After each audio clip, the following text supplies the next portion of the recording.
telling me to. Okay. Today we're talking about Amazon and can they afford to get into the ad business? Let's go to the vocabulary on page 2. And number 1, to catch one's eye or catch someone's eye, or you can say it past tense, like something caught my eye or caught their eye. Usually it's like a detail that catches somebody's attention or makes them, distracted. This can be in a positive way, like if you're shopping and then you see like really nice shoes and you're like, oh, I must get those. Like it caught my eye, However, like if you are, also maybe if you see people wearing like a new trendy like fashion item, sometimes it catches your eye. You're like, oh wow, I'm really interested in that. I want to get that. However, this can also be in a negative way. So if you are someone that works like in accounting, for example, or if you were reading over some reports and you see some details that make you a little bit worried or concerned, then you might say, okay, this caught my eye. Like I found something that I should be worried about, and I'm going to ask some questions about it. So to catch your eye is basically anything that's like any kind of detail that you notice and you focus on. Number 2, inconceivable. Inconceivable is to say that something is completely unthinkable, not possible, unlikely.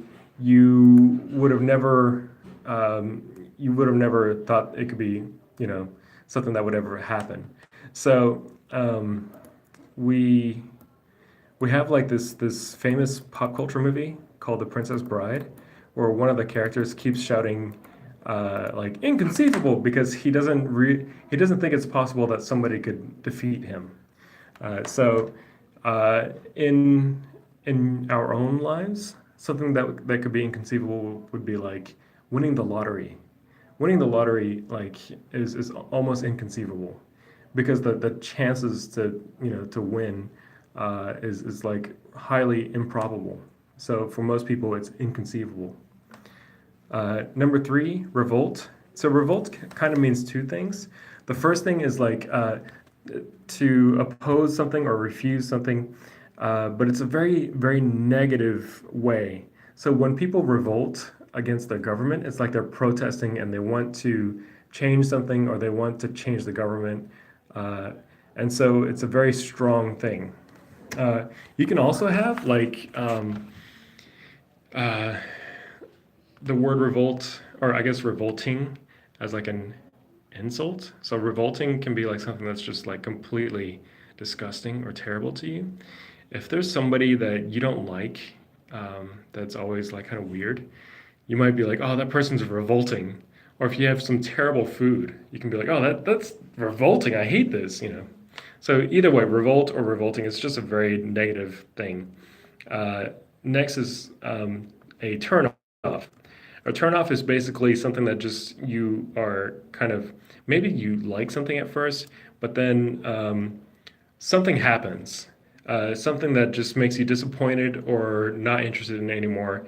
It can be like if you like a product and then suddenly they change the ingredients or the formula of the product and you don't like it anymore. You're kind of turned off by it. You can also be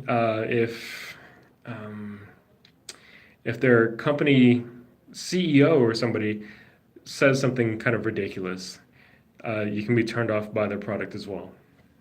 And last, number 5, a sales pitch, which is basically just trying to deliver some sort of persuasion to convince somebody to buy something from you. That's a sales pitch. And that's our vocab. Bye.